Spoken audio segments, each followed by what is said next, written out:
রাজ্যপাল ইন্দ্র সেনের রেড্ডি নাল্লু উত্তর জেলা সদর ধর্মনগর সফরের দ্বিতীয় দিনে আজ একাধিক কর্মসূচিতে অংশগ্রহণ করেন। তিনি প্রথমে নতুন রূপে সেজে ওঠা পুরাতন সংশোধনাগার পরিদর্শন করেন। এখান থেকে তিনি উপতিখালী এসবি স্কুল প্রাঙ্গণে আয়োজিত বৃক্ষরোপণ কর্মসূচিতে অংশ নেন। পরে জেলার অন্যতম সফল শূকর পালক রূপক দেবনাথের শূকর খামার পরিদর্শন করেন এবং সফলতার বিষয়ে অবগত হন। সেখান থেকে তিনি শ্রীপুর রাইস মিল পরিদর্শনে যান।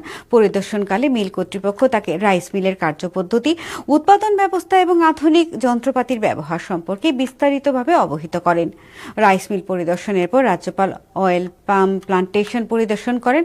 এই সময় জেলার কৃষি আধিকারিকেরা অয়েল পাম চাষের বর্তমান অবস্থা, সম্ভাবনা এবং ভবিষ্যৎ পরিকল্পনা সম্পর্কে তাকে বিস্তারিতভাবে অবহিত করেন। এদিন রাজ্যপালের সাথে উপস্থিত ছিলেন বিধায়ক জহর চক্রবর্তী, যাদবলাল নাথ, জেলা পরিষদের সভানেত্রী অপর্ণা নাথ, জেলা শাসক চাঁদনী চান্ডান, প্রাক্তন বিধায়িকা মলিনা দেবনাথ প্রমুখ।